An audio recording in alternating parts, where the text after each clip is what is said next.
managed to make it live. I managed to do it. I had a phone call right before I pressed the go button, so I apologize that for a couple minutes here behind schedule. We've got this. We're going to figure this out today. I've also got a house being built next door, and they're dropping stuff. And I've got puppies in the other room, who I hope will be quiet. We will see. But let's do this, guys. I got my green on today. You know what that means? Yeah. No one's going to pinch this business. No. I've got like 2 green shirts, so I need to figure that out. I need to get more green shirts. Anyway, hello, Lupus Facebook Live support chat. Welcome all. I hope people find us today. I'm going to go ahead and share this on my personal Facebook page. I just did a teaser on Instagram. Hopefully you guys see me there, that you're joining me here on YouTube. Let's see here, I can share it right here. Good. Yeah, as people start to log in, do not forget to share this on your personal Facebook page. It is March 17th. I can't even believe that. Holy cow. Today is St. Patrick's Day. That's kind of fun. Like I said, I've got my green on. My husband has been home. He's actually just finishing up a doctor's appointment. He unfortunately has double pneumonia. Yeah, not good. It's usually me with the lung stuff. Today it's him. So he's getting some medicine for that. He's been on 2 different antibiotics and just trying to recoup from this. It's been pretty tough for him, unfortunately. And we have some travel coming up next week. So we're a little concerned about that, but it's just been a really busy season for all of us. I actually had to push back the monthly support group Zoom on Saturday because of everything that's going on right now. So we're going to push that back to this coming Saturday, but a little bit more on that later. As I mentioned, it's St. Patrick's Day.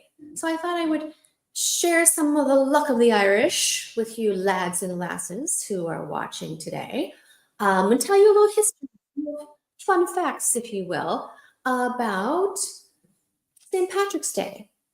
So also known as Paddy's Day, St. Patty's Day, however you like to say it.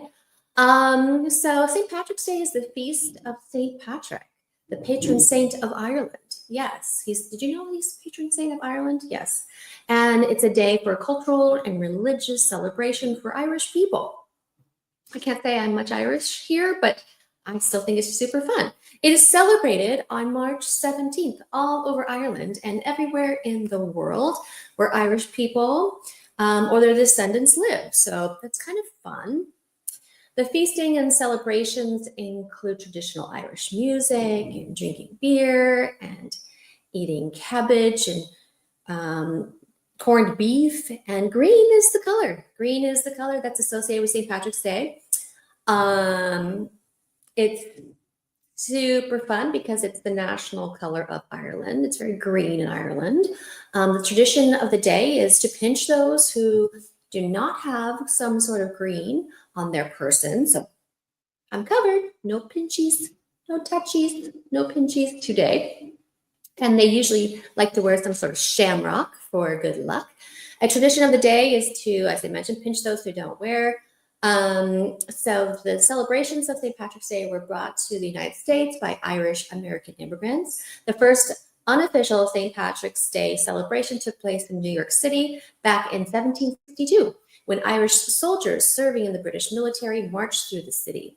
The smallest parade is said to take place in Hot Springs, Arkansas, in the United States, and Colorado has the shortest parade, but New York has the biggest parade. And the first public celebration of St. Patrick's Day in the 13 colonies took place in Boston, Massachusetts in 1737. And as I mentioned, the first St. Patrick's Day celebrated in New York City was at 1756. And since then, New York celebration has become the largest St. Patrick's Day parade. As I said, over 150,000 marchers every year that participate. So here's some interesting facts about St. Patrick's Day. The odds of someone finding a 4-leaf clover are about 1 in 10,000. Don't you feel like that's not right? I always feel like, oh, I think I saw one. No, but actually it's 1 in 10,000. Leprechauns, or tiny Celtic fairies, are usually associated with St. Patrick's Day, and the shamrock, which is a 3-leaf clover, is said to have been used by St. Patrick to explain the Holy Trinity. Oh, I did not know that. And nearly 1/4 of the Irish nation immigrated to the United States after the potato famine in Ireland. Initially, the Irish were looked down upon by citizens of the U.S. and really no one was treated Irish people very well for a while. Corned beef and cabbage is the meal associated with St. Patrick's Day. Because it was something that was eaten by the poor Irish immigrants in the U.S. and corned beef was cheaper than other types of meat, and so that's why they ate that. Legend says that each leaf of the 4-leaf clover has a meaning: luck, love, faith, and hope. Sometimes you'll see those on necklaces and stuff. And back in 1962, I'll have you know that Chicago actually dyed its river green in honor of St. Patrick's Day. So that's kind of fun. So there you go, lads and lassies. Go find that gold and eat some of that corned beef and have yourself the luck of the Irish. So moving on, we have a few updates. First, okay, hold on. I gotta take a sip.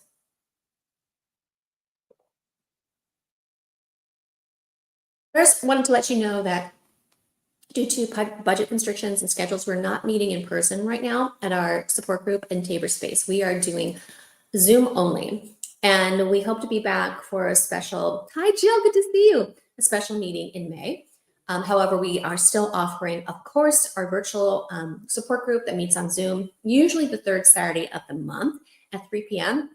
This one that was supposed to be on Saturday that got canceled is actually being pushed back. We are going to have our monthly Zoom support group this Saturday instead at 3 p.m., which is rescheduled from last week. Okay, so 3 p.m. for this Saturday, our Zoom MTL monthly support group.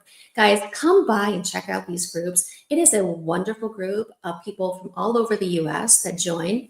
We have such great conversations. We have a hard time just making it 1 hour because inevitably we are all talking about things and want to know more about how each other's doing, but also we ask questions and we just allow space for people to talk about their experience. It's really great, really, really great. So come on by. If you do not get our emails and you do not get our Zoom invites, then I suggest that you send a message here. You can put a comment in the comment box, or you can private message us, and we will do our best to get you that Zoom link, okay? Also, we have our Getting to the Heart of the Matter Lupus and Heart Health virtual event with Dr. Thomas up on YouTube. This was an incredibly informative and engaging event with so many pearls of wisdom. And speaking of Dr. Thomas, I'm so thrilled to announce that he is going to be back with us. He is coming back this Saturday. So yes, we have 2 events happening this Saturday to talk about all things kidney related, how you can turn back time on your kidneys. Yes, you can reverse nephritis, you can prevent nephritis, and you can predict nephritis, which is so incredibly helpful, knowing that 50% of lupus patients will have some sort of kidney involvement and some sort of kidney failure. So come on by. This is going to be great. He's going to do a question and response time afterwards. So bring all your questions about your labs, about the drugs, about lifestyle, and your concerns, comments. Bring those to the table. You do not want to miss this educational event. Dr. Thomas is one of the leading rheumatologists in the nation. He has the best-selling handbook, the Lupus Encyclopedia, now in its 2nd edition. He is extremely accessible to us. He is a wonderful, kind man. His heart is helping all of his patients, but specifically, he has a real passion for lupus and understanding the nuances of how each patient is different. And he is just a gem. I adore him so much. And I'm so thrilled that we get to work with him practically every month on these virtual symposiums that we can offer for free to you. And you don't have to get a referral, and you don't have to wait months for a doctor to see him, and you can have access to a rheumatologist here and ask questions. Now, he may not give you exact medical advice because he's not your personal physician, but he can get you started with questions to ask your physician about heading in the right direction, okay? And also, if you want us to continue to do these collaborations with Dr. Thomas and to be able to travel and get information to bring back for you, like conferences I was at this last week, and also the American College of Rheumatology conference, would you consider giving towards us? Guys, this is really tough times, and I sound like a broken record here, and I probably sound really desperate at this point, but I made a plea the last few weeks and just kind of informed you that due to grants being cut, we are running out of the means to continue to supply desperately needed services and support the lupus community. There's no other way to put it. I was at a conference with some of my fellow lupus advocates who are also patients, and we just sat around and we talked, and like, what are we going to do? What is happening? Grants are just being pulled back. And these small nonprofits that are really on the ground with the patients, who know the patients' names, who understand the patient's needs, we're getting the really bad end of the stick here. Really bad end of the stick here. Because we're often the finger on the pulse of the patient's needs. We're often the go-between between the patients and their doctors. And if us small patient-driven, patient-focused nonprofits can't survive, what's going to happen? So if you could just give $5 or less, $10, $20, we're looking for kind of consistency, sustainability at this point. There's an option to do a recurring donor, and you could do $5 a month, and that would help us. If everyone who is watching this did that, we would be in a good spot. I'm just going to put this here for you to consider to give. I have poured out the last 10, 12 years into patient advocacy and support, and it has been at times to my own health detriment. This is not an easy space to navigate. You're dealing with bureaucracy and politics and competitiveness and even personal attacks. You're doing things right, you're doing things wrong. It's a tough space to navigate, and to feel like you're saying the same things over and over again, and just, on a federal level, on a higher level, no one's really listening. It can be difficult. I do this because I understand how essential amplifying the patient voice is. Because I'm a lupus patient. I'm a pediatric lupus patient. I've had lupus for 33 freaking years here, okay? And it's tough. And I've seen patients fall through the cracks.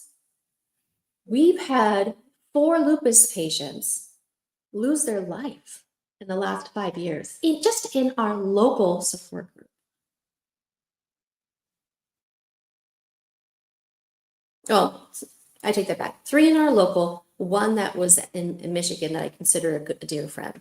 But still, that is just not okay. Not okay. So anything we can do to stay in the game, to continue to provide these desperately needed services, we need to do. We need to do. And I don't know what else to do. So thank you so much for any support. I know who you are who's given this. I know who you are who's donating. I know who you are. And I'm so incredibly grateful. Yes, I'm talking about you. Okay, let's move on because we got a lot more to cover. Before I go any further, let me give you a brief disclaimer. Since I tend to get ahead of myself and I'm on my second cup of coffee here, so I'm talking fast. And lupus fog is a real thing. Listen up. The More Than Lupus Facebook Lupus Live support chats are aimed to be a positive and open space where we can both give and receive support and encouragement from others. I am not a doctor, therefore I cannot give you medical advice or diagnose symptoms that you may be having. All that we can do at More Than Lupus is provide you with information that hopefully you can take back to your doctors and have an open and honest conversation and figure out what is the best course of action for you. I can't even tell you that what has helped me or what has hurt me in my 33 years of living with pediatric lupus and now lupus into my adulthood will help you or will hurt you. We are all so unique. Additionally, this group is intended for those living with lupus or a lupus overlap illness. It's also intended to provide support and encouragement to those who know someone living with lupus, a friend, a family member, a coworker, a loved one, a neighbor. Now, if you don't fall into these two categories, this is not the right chat for you. So please keep all comments positive and any inappropriate material will be deleted. Sometimes this gets shared into a space it shouldn't be shared. I see it, I block it, and then I'll tell you to refresh your page. Also, sometimes, and I've been guilty of this myself, we can get a little salty, yeah? We can get a little aggravated at life, and we can project that into the chat box or onto other people. And maybe it's our meds, maybe it's our lack of sleep, maybe it's our pain level. It all makes sense, right? But this is the place to make someone's day, not break someone's day. Break someone's day. So if you have something to say that you know is not really positive, you can send us a message. We can talk about it, but not here. Okay? All right. Want to remind you one last time, the more you care, the more you share, the more other people are aware. Okay, that is my little catchphrase, because there's always someone who's on the cusp of a diagnosis, or always someone who just got a diagnosis, or always someone who is in smack dab the valley of a flare, and they feel like they're the only freaking one that's going through this. And we need to reach those people by sharing this content, by reaching out so that they know they are not alone. They are not alone. We are here to listen, to support, to encourage, to provide resources and information that we know is best, because we're lupus patients. We're not removed. We are in the trenches as well. So that's why I say my little motto. Hi, everybody who's joining today. Yay, I'm glad to see we're making it. We're making it. Okay, so we're going to talk about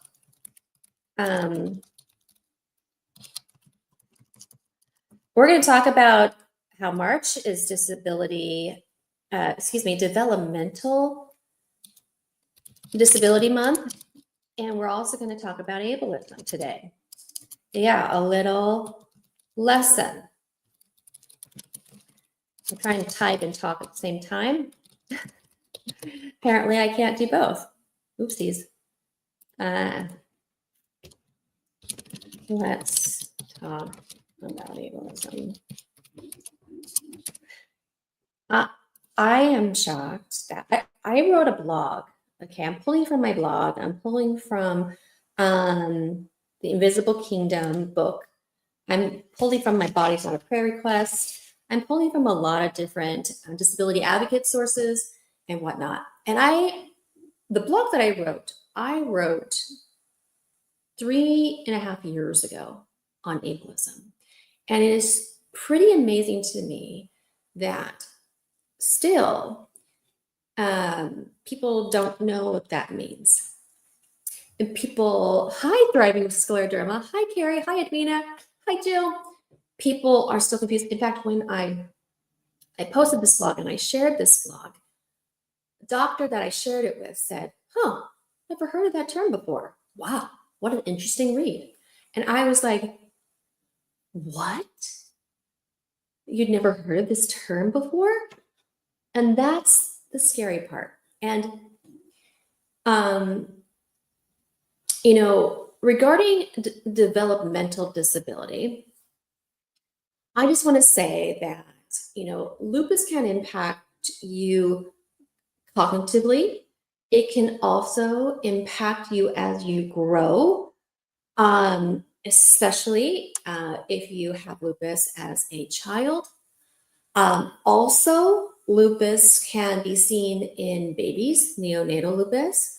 But today, I'm not going to get into the weeds about that. First of all, I'm not a doctor, so I always want to stay in my lane.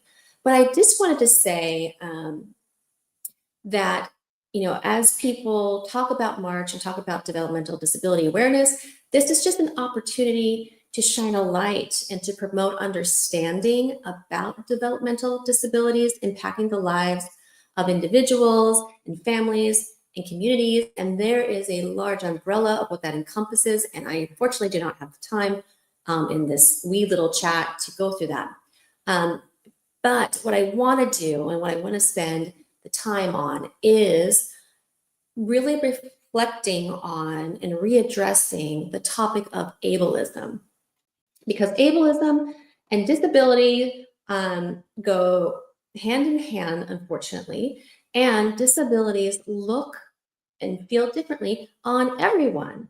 And there is a very large portion of the population that lives in the United States that are disabled, that identify as disabled, or have things that impact their daily life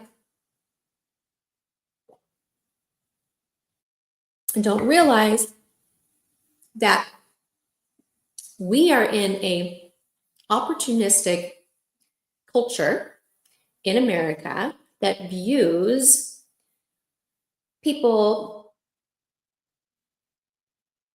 who have diseases and disabilities, developmental, physical, or otherwise, as inferior as non-disabled people.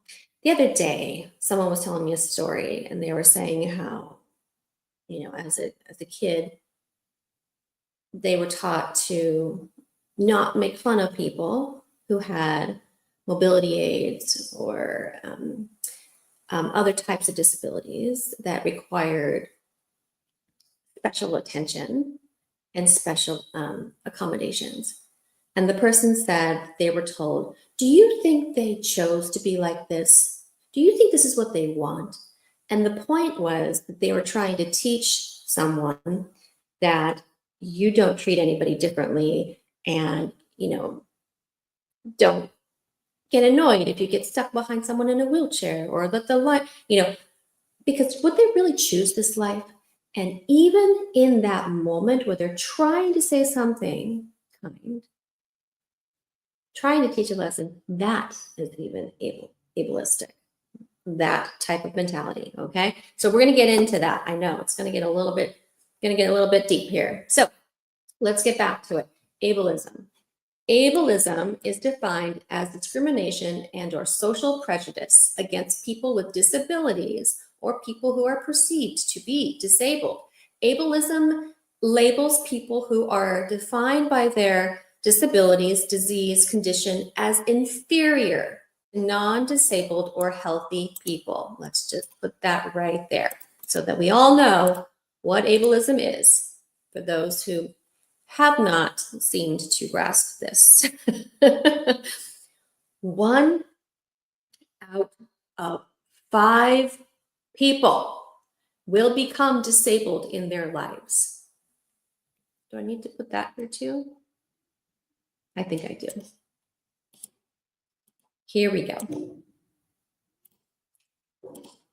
And I'm curious too.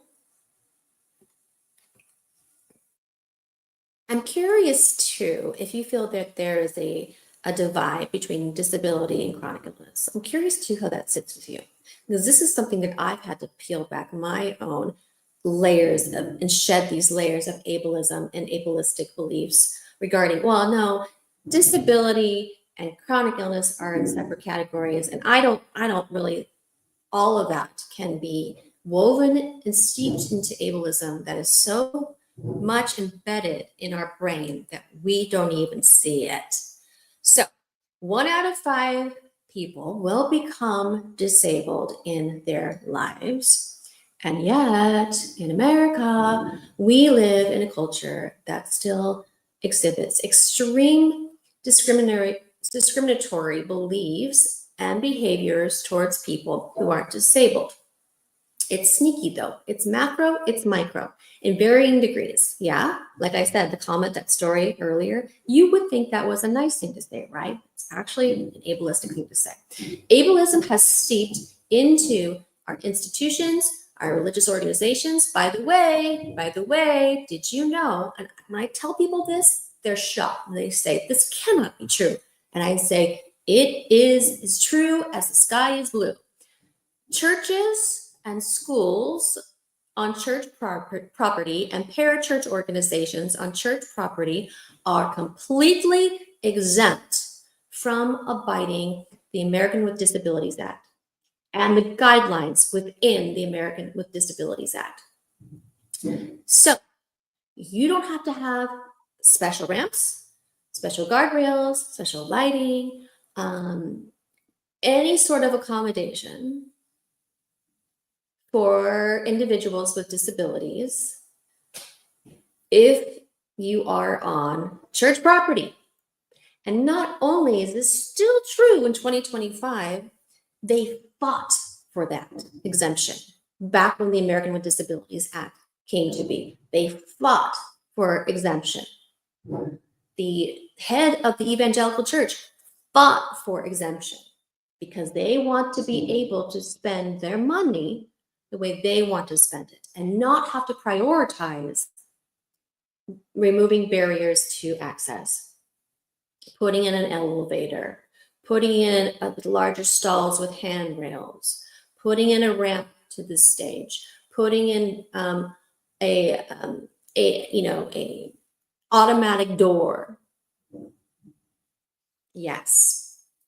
I'll just put this here so you can read this because it's shocking. It was shocking 3 years ago when I first posted it, and here we go. So college campuses, workplaces, hospitals, and all of this ableism that's steeped into our institutions leads to systemic consequences of exclusivity, and oppression. Not too long ago, I was at the church that I attend, and as someone that I've had varying forms of mobility my entire disease journey. I was in a wheelchair for 2.5 years. I had armband crutches. I had ankle flex orthodoxes to keep my ankles from dragging because my body was so weak and my tissue had atrophied. I've had canes. I've even used walkers. I've had varying levels of mobility. And so when I go into spaces, I still think like I would when I did need special access, and how embarrassing, how frustrating, how heartbreaking it would be to have to think before entering a church or entering a school or entering a restaurant. I'm all the way out there, and I'm not gonna be able to get in. I can't get over that bump in the door. The parking is so far away, I won't be able to make it in. I would really love to sing on the worship team, but there is no ramp to the stage. There's no access. And so, getting back to my story, I was at the church that I attend, and I kept walking in and thinking, there's no ramp to the stage. There's no ramp. And I know, because my husband's on the team and plays drums, that the entrance from behind, a person with a mobility aid would not be able to get through that. Or even a person who had issues with their sight, they'd be tripping, it's too narrow. So I approached the executive staff and said, no one's going to be able to serve in this capacity who has a disability because there's no access.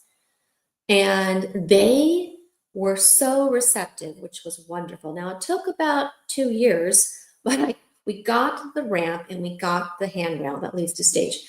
And so many people, as I was talking to them about this and kind of raising awareness, their first response to me was, Well, is there anybody who's asking to be on stage who's disabled, who needs access? And I said, that is not the point. The point is there never will be. There never will be. Because they know right away that stage is not for them.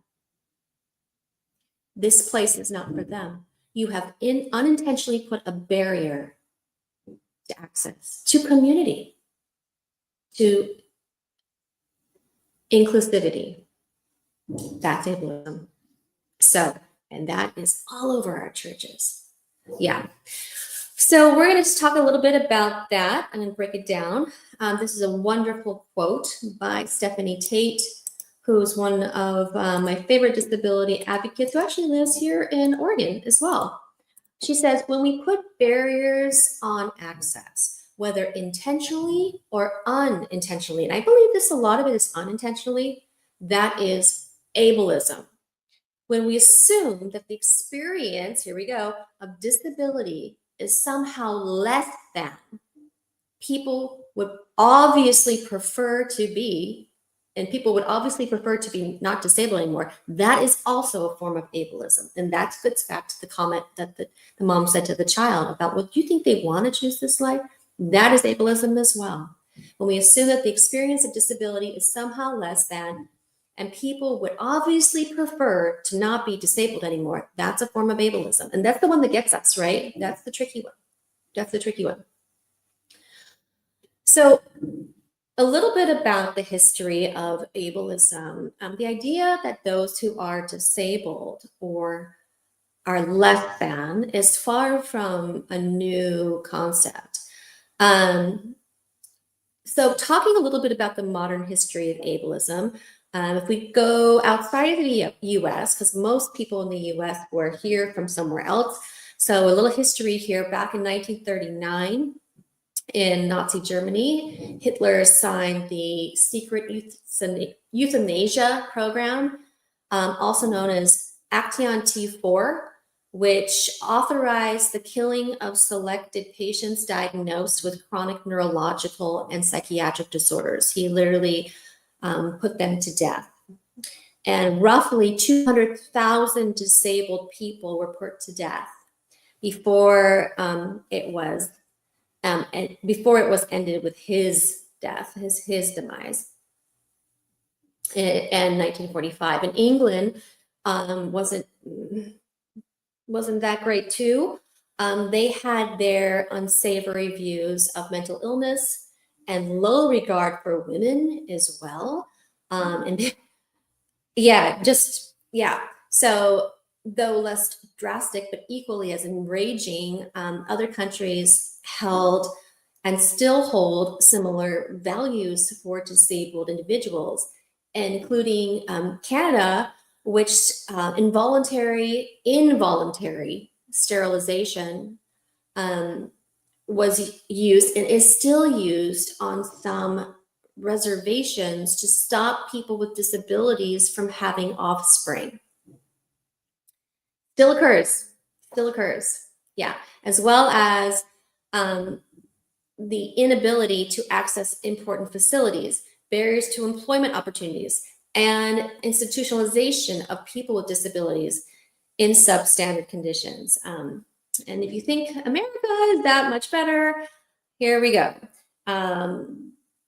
Before the 1960s, ableism was often codified into law.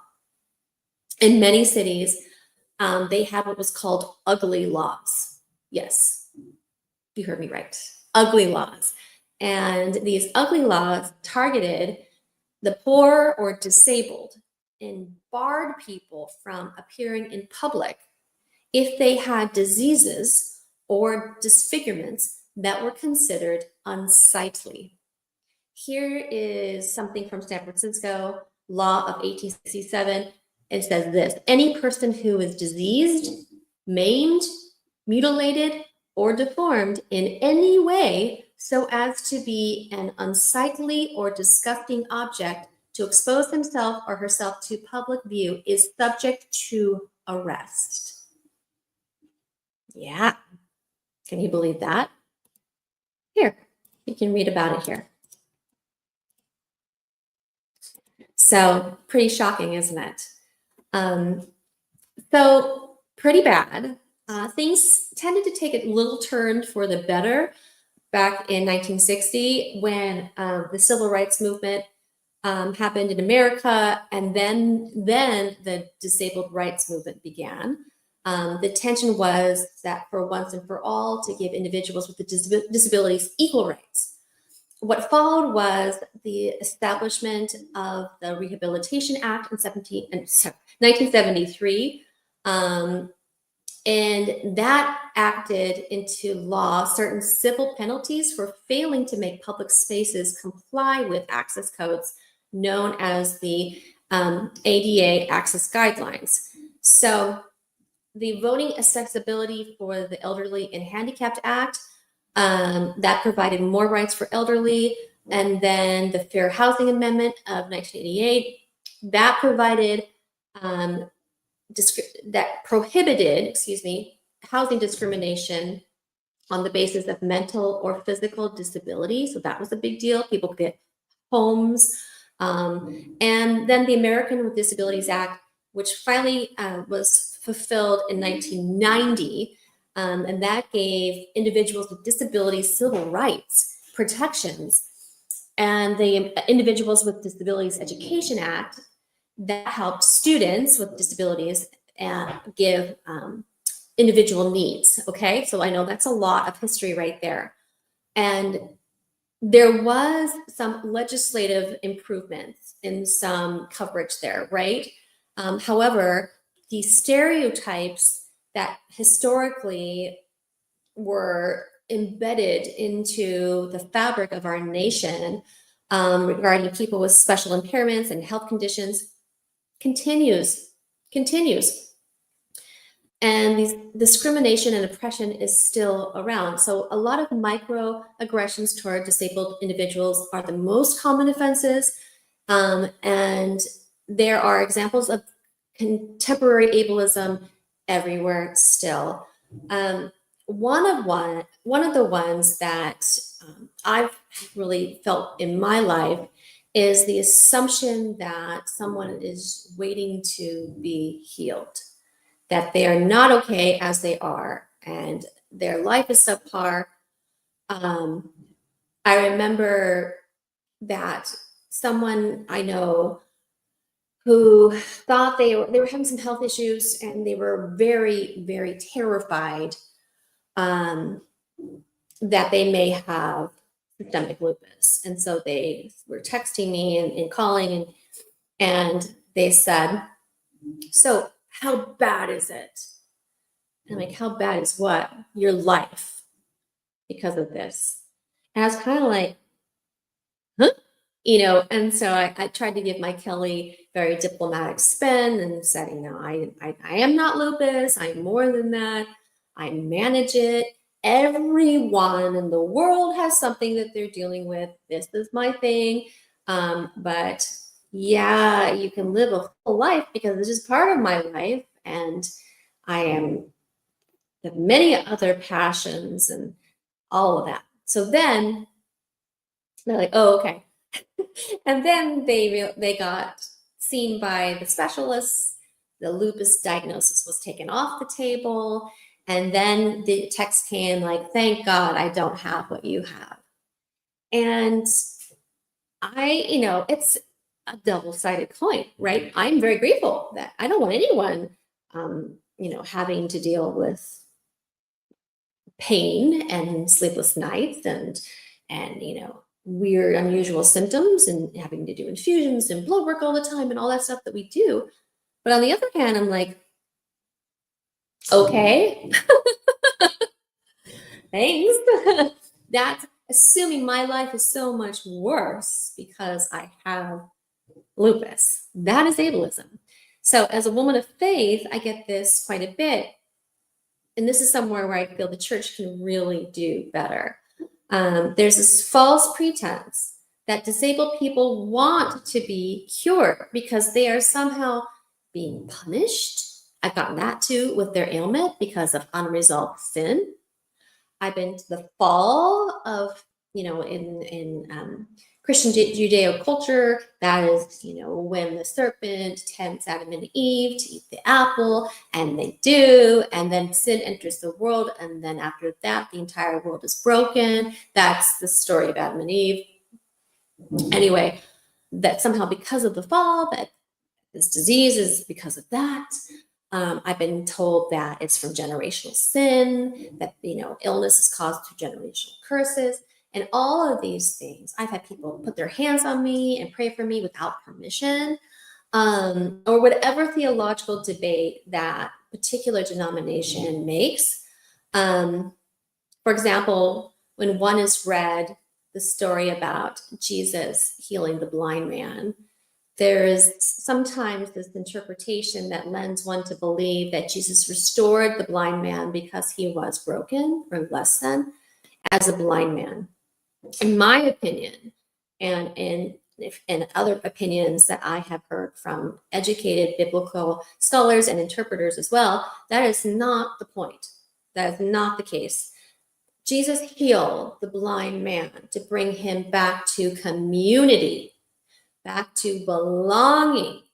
Yes, because society said he was unworthy, he was unsightly, he was shunned because of love, because of his disability. Jesus was not turned off by him. The world was turned off by him. The world discarded him. Jesus welcomed him in to the table. Furthermore, concluding a person with a disability or a chronic illness condition is doing something wrong if they haven't recovered is shameful and is damaging. Recovery isn't an option for most disabled people. Let me just say that again. Recovery isn't an option for most disabled people. And I want to be clear. I am a woman of faith, okay? And I know a lot of people with varying spiritual beliefs watch our lives. And I respect wherever you fall here. But I'm simply addressing the overlap of ableism that can steep, not into all, but into some religious organizations, okay? Another example of ableism is minimizing others' struggles for your comfort. That's a big one, right? We know it is hard when someone has a disability, chronic illness, but imagine how much harder it is for the person living with it. Telling someone they talk too much about their challenges or diagnosis, that they are grieving too much for their challenges or their diagnosis, or that they need to stop talking because everyone's tired of hearing about your lupus or your organization or the advocating. That's a form of ableism as well. Yeah, it is. It is. Because we're uncomfortable with disease. And by the collective we, I mean 2/3 of Americans who are uncomfortable with disease and disability. Okay? When someone who's, let's say, able-bodied sees someone with a disability or chronic illness, it is often the case that the uncomfortableness of them viewing from their able-bodied position is that something's going to happen to them. Are they going to die? Are they going to become disabled? And that is their own fragility showing as plain as the nose on their face. I see it and I can spot it. That is ableism. That is ableism. Okay? Another one that's pretty common is comparing chronic, long-term disabilities, diseases, conditions to temporary, short-term injuries or illnesses. Having a kidney stone or a yearly mammogram is not the same as the physical and emotional challenges of facing a potentially lifelong disease or disability with an incurable condition. Okay? Think about how your words can push a disabled person further into the margins by marginalizing and minimalizing their experience. Okay? When you feel safe enough to share with a person about your experience with a disease or disability, and they instantly give you an example of something that you know is comparative in their mind, but is absolutely not proportional, and they make it about them, it is their feeble way to try and relate. And if they say the famous thing that just I can't stand, if it makes you feel any better, I had to go have a mammogram, or I had to have a pap smear, or I had a flu or a cold. No, it doesn't make me feel any better. I'm so tired of people saying that. It does not make me feel any better if someone else has an uncomfortable pap smear, or what do you think I am? Some sort of sicko? Oh my gosh.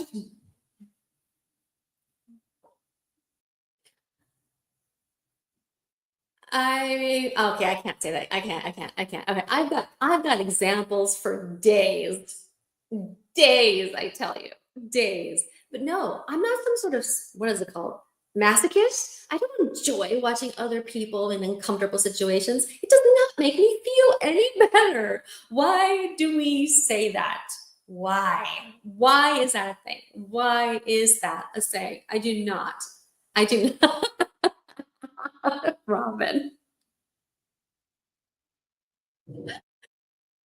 Said breathe, sister, breathe. Do I seem like I'm worked up? Yeah, I am a little worked up. Oh my gosh. Oh, here's a good one. This is gonna get me even more salty and hot-headed right now. This one, listen to this one, Robin. Presuming a person is faking because their disability is not visible to you.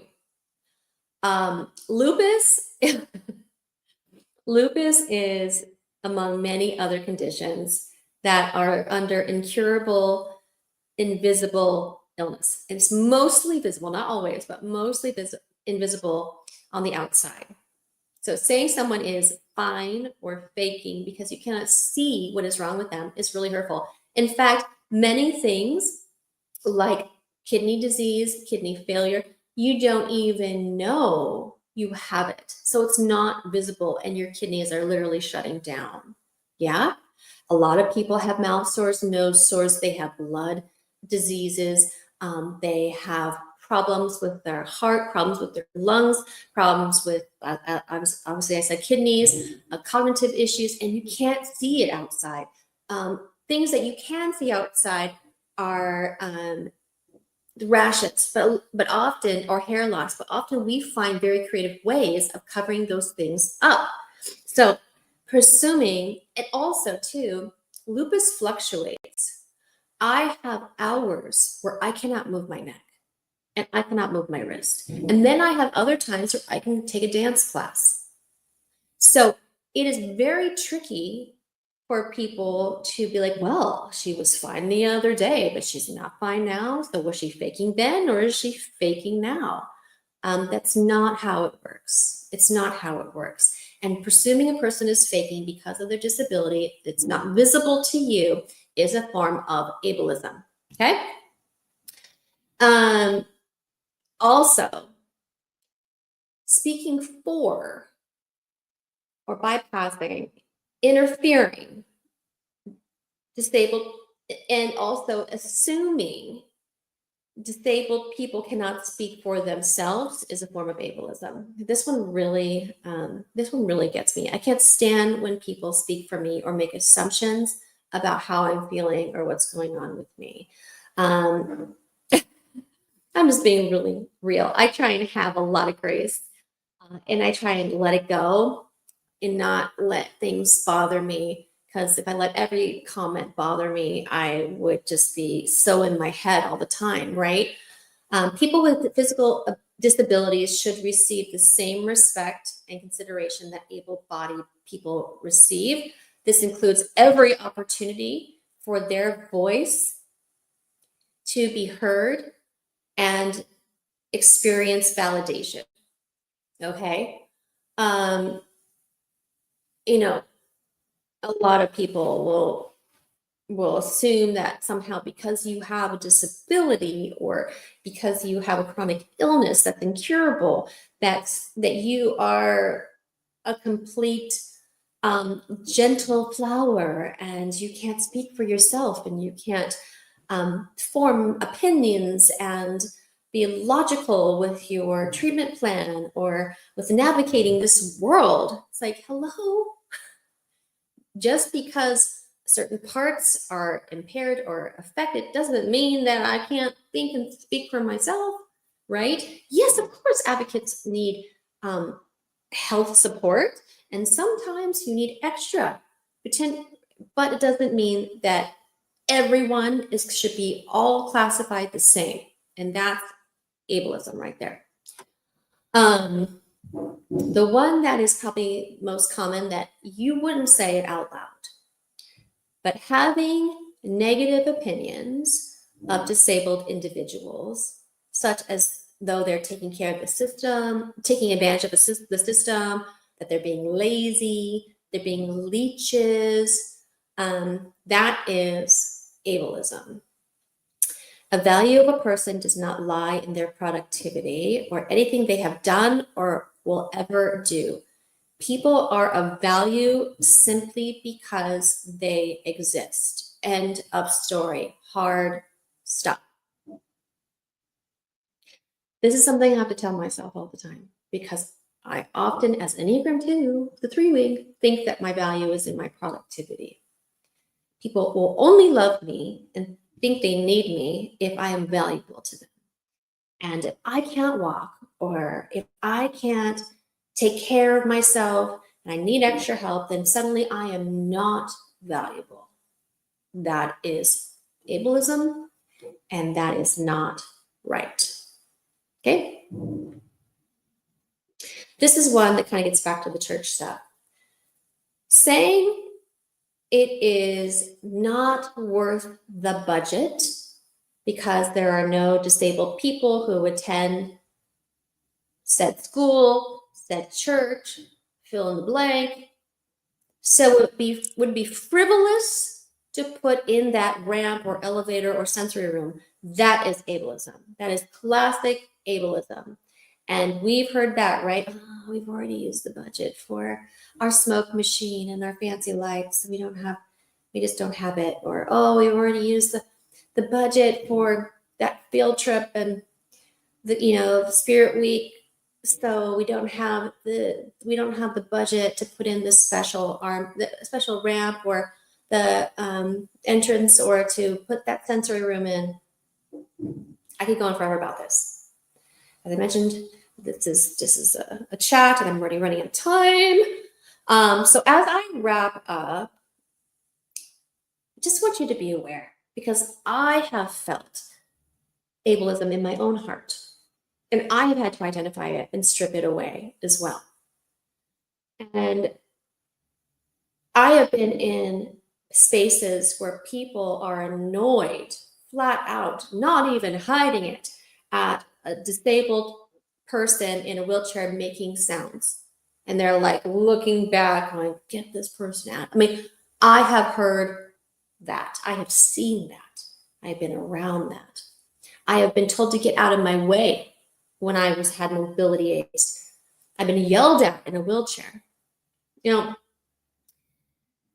If you live with a chronic illness or disability, or you are the loved one of someone who identifies as disabled, I hope that you found just kind of revisiting this topic helpful, and maybe for some that are new today, a good starting point to recognize the dangers that ableism can have on your relationships.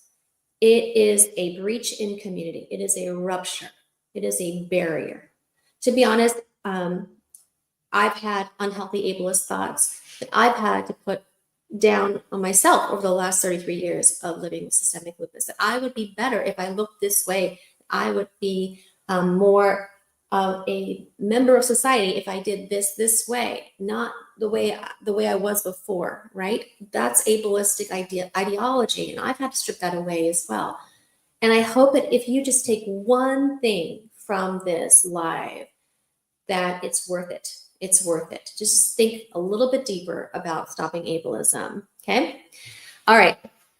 It is almost time, but I wanted to read a little bit from this book. My Body is Not a Prayer Request. This is such a wonderful book. I don't even know where to start. I was going to read.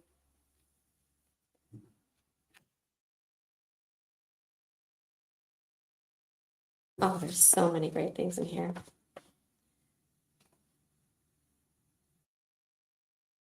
Okay.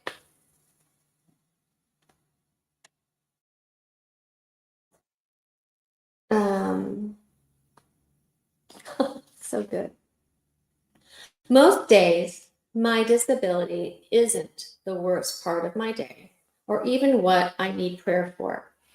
To assume that my disability needs to be erased in order for me to live an abundant life is disturbing, not only because of what it says about me, but also because of what it reveals about people's notions of God. I bear the image of the Alpha and Omega. My disabled body is a temple for the Holy Spirit. I have the mind of Christ. There's no caveat to those promises. I don't have a junior Holy Spirit because I am disabled. To suggest that I'm anything less than sanctified and redeemed is to suppress the image of God in my disabled body and to limit how God is already at work through my life. Maybe we need to be freed not from disability, but from the notion that it limits my ability to showcase God's radiance to the church. What we need to be freed from is ableism. I'm going to end on that. Okay, guys. There we go. Happy St. Patrick's Day. Come back Saturday. 2 things. We've got 1 o'clock. We have our kidney and lupus event with Dr. Thomas. And then at 3, we have our Zoom support group. Cannot wait to see you both there. And the link to donate is up in the comments. Please take a moment and donate $5, $10. It would mean the world to us here. Thank you. And go out there and find that 1 in 10,000 4-leaf clover today. Okay, talk to you later. Bye-bye.